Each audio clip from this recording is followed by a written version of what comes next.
चलिए देखो, अब हम याद करेंगे अनुच्छेद, मतलब कौन कौन से अनुच्छेद है, ठीक है, संबंध किससे है। अब वैसे ये ना, ये अनुच्छेद पेपर में आएंगे, यहां से 100% क्वेश्चन पेपर में आएगा। तो भाई देखो, पिछली बार भी मैंने पढ़ाया था, जिन्होंने पढ़ रखा है उनको बीच में नहीं बोलना है।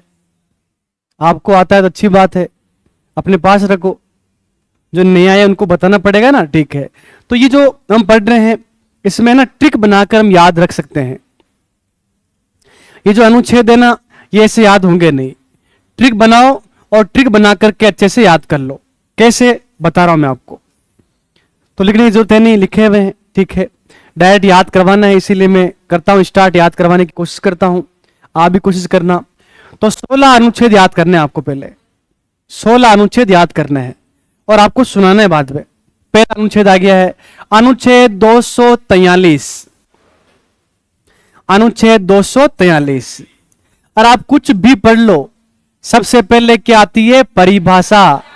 आपने हिंदी स्टार्ट की, टॉपिक का नाम क्या है, संज्ञा, संज्ञा की परिभाषा बताओ। सर्वनाम पढ़ा, उसकी क्या है, परिभाषा आती है। कुछ भी पढ़ो, पहले क्या उसकी डेफिनेशन, मतलब परिभाषा।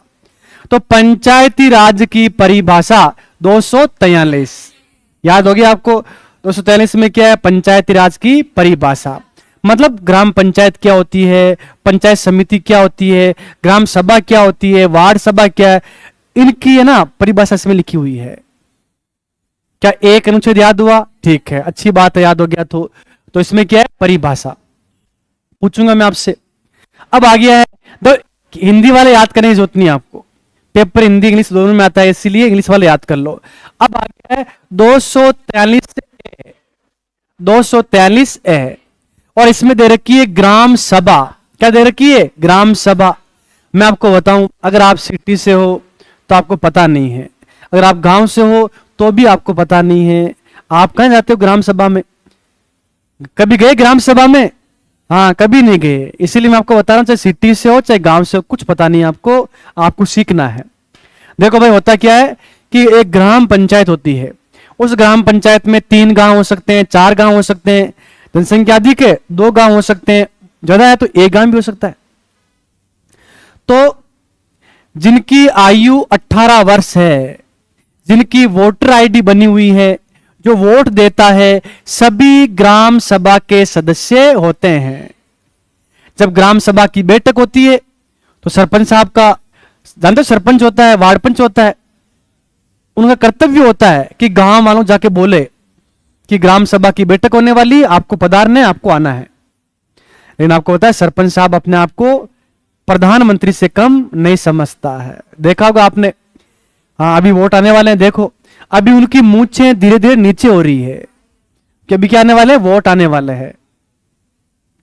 आपने देखा होगा जब विधानसभा के चुनाव हुए थे तो एमएलए हैं, जो भी आपको बताया चुनाव में खड़े होने वाले हैं, आपको दिखते थे। अभी दिख रहे हैं कि आपको नहीं दिख रहे हैं, ढूंढने पे भी नहीं मिलते हैं, ठीक है। ये आपको बताया चुनाव होता है तब वो आ जाते हैं, वोट ले लेते हैं, और बाद में आपको बताया कि पता नहीं कहां चले जाते हैं, ठीक है। ऐसे ही आपको होता है सरपंचों में होता है, सरपंचों का चुनाव होता है तो सरपंच साहब आते हैं, ठीक है। मैंने तो कई बार देखा ऐसे, वो आपको होता है हाथ ऐसे ही जोड़ते हैं, इतने लंबे हाथ जोड़ते हैं कि साहब तेना हाथ जोड़ रही हैं, थे मैंने वोट दे दीजिए, ताकि ढाणी में हेडपंप करवा दे वहां, ताकि ढाणी में ब्लॉक जमवा दे वहां, ठीक है। जो ते काम के हो ना था करवा दे।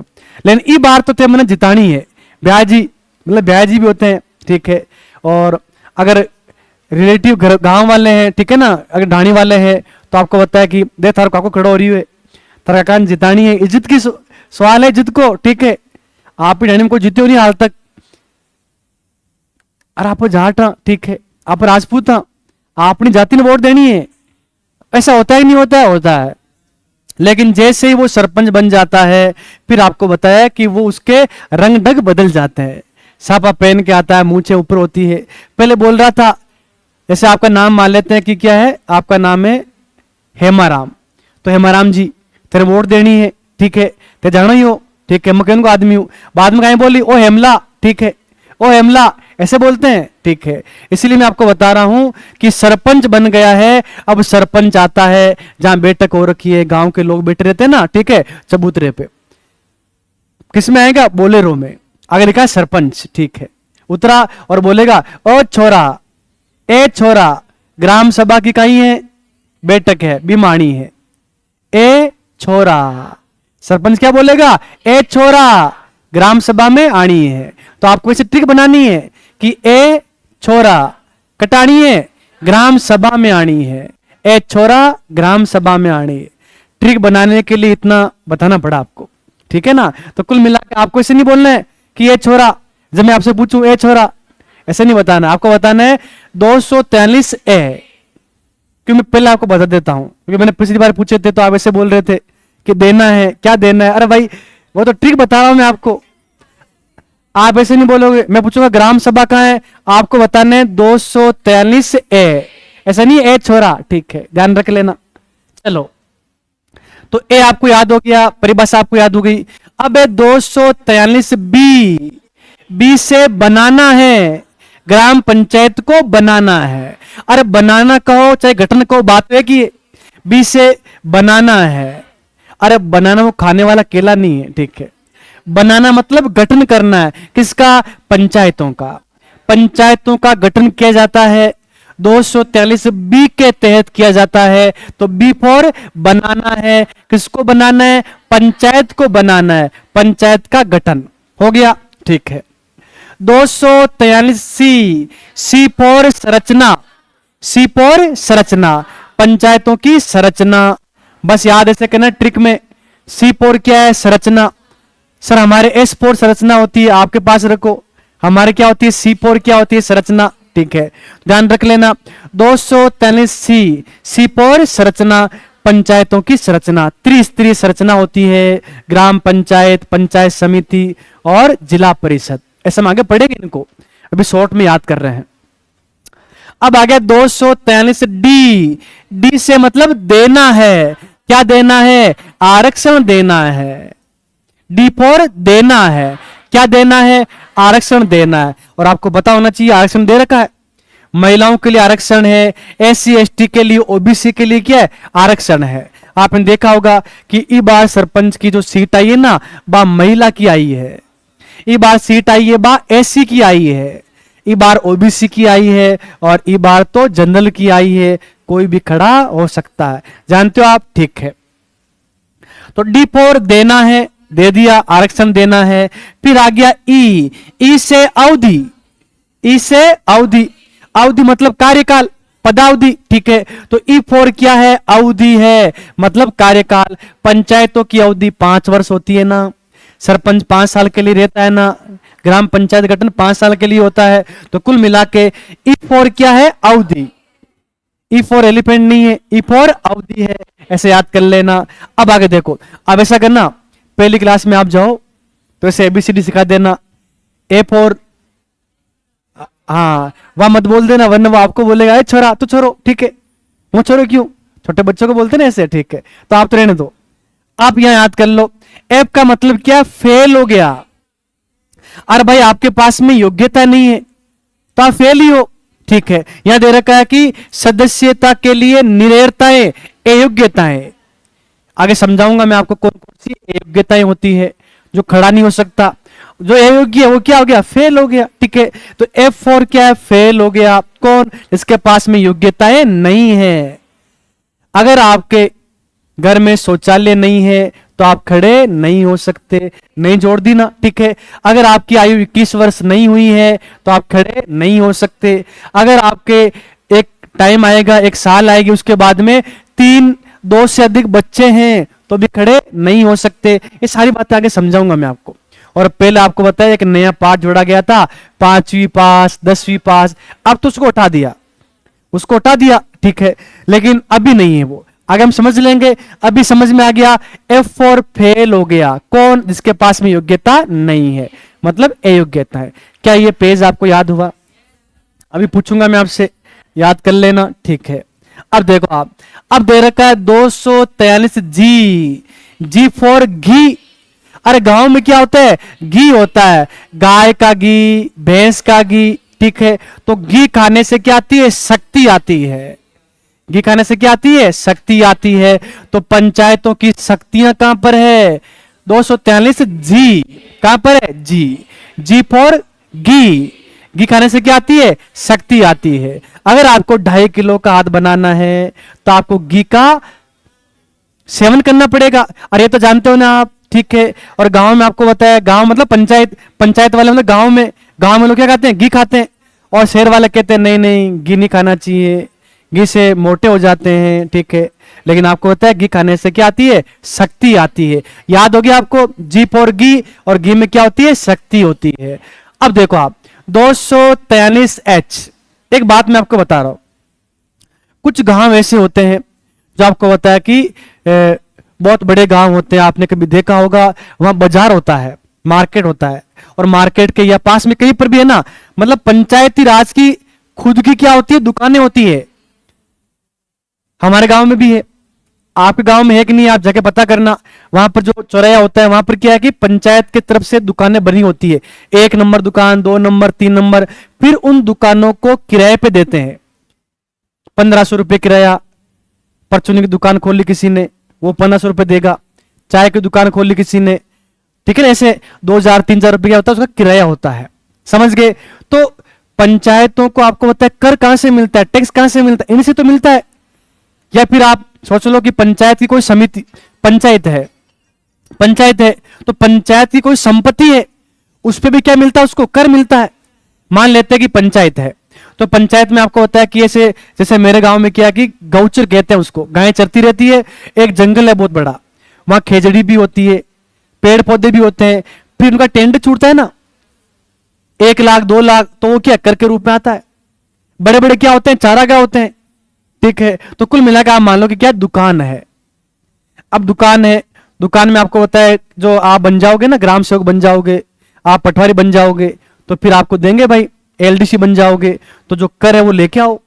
फिर आप जाओगे पर्ची लेकर के, ठीक है। हाँ हाँ हम भाई, ठीक है, दुकान नंबर 1 क्या निकाल? कर निकाल, ठीक है। अब वहां पर आपको पता है कमाई होती भी नहीं, कभी कभी कोई चाय पीने आया ही नहीं, चाय घर पे बना रहे हो आप, कटिंग करने कोई आया ही नहीं, ठीक है। तो पैसे उसके पास है नहीं, तो फिर वो क्या करेगा? वो हंसेगा, हाँ हाँ हाँ ठीक है भाई साहब, मान द्वार पीछे है कोई नहीं, ठीक है, 5 तारीख न जो थे, ऐसा बोलते नहीं बोलते हैं, ठीक है। तो फिर आपको बताया, आप जो पटवारी लोग हो, आप ग्राम सेवक हो, आप क्या बोलोगे? हाका मत करे, कर निकाल। हाका मत करे, कर निकाल, ऐसा बोलते हो ना। हंस मत, कर निकाल।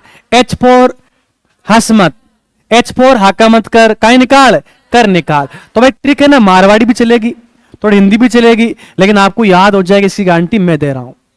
आपने याद 243H, सर ने कहा था हंस मत टैक्स दे, हंस मत कर दे, ठाका मत करे कर दे, ऐसे याद कर लो आप, ठीक है।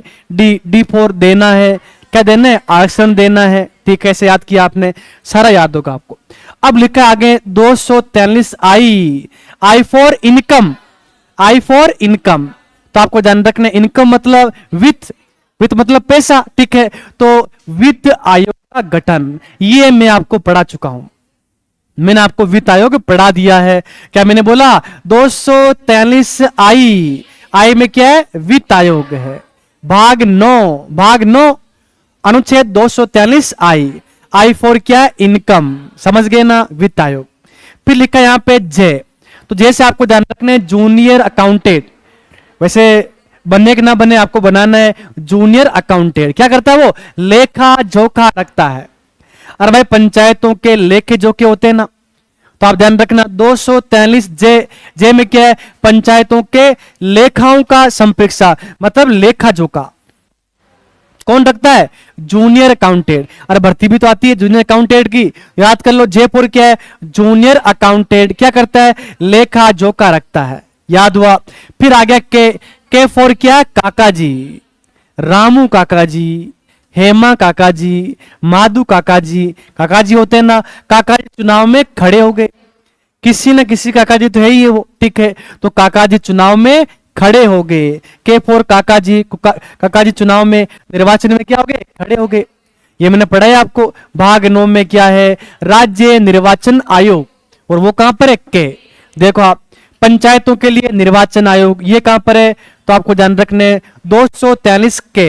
अरे भाई सब याद करना है, लेकिन कुछ आपको पता है इंपॉर्टेंट होते हैं ना, तो यहां पर क्या लगाओगे? के लिए 2 स्टार, आई के लिए 2 स्टार, जी के लिए 2 स्टार। वैसे आप पूरा याद कर लो भाई, मेरा मानना तो ये कैसा भी क्वेश्चन आ जाएगा। याद हो रहा है वैसे आपको? ठीक है, के तक याद हो गया। के फोर काका जी चुनाव में खड़े हुए, आपको इसे नहीं बोलना के फोर काका जी, आपको बताना है कि निर्वाचन आयोग, राज्य निर्वाचन आयोग। ठीक है, अब आ गया एल, 243 एल।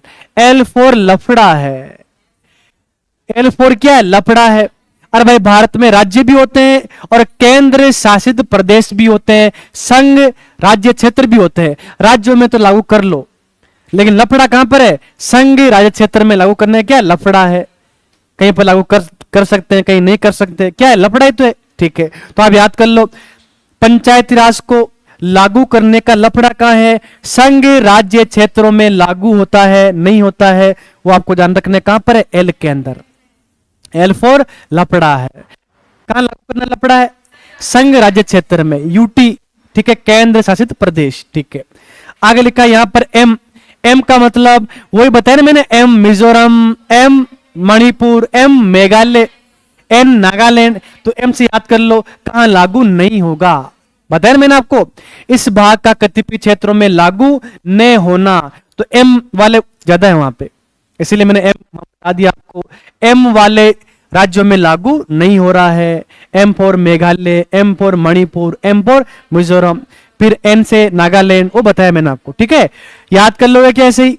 वैसे ये पेपर में कोई पूछेगा नहीं, फिर भी याद तो करना पड़ेगा, आ गया तो, इसीलिए हम पूरा याद कर रहे हैं।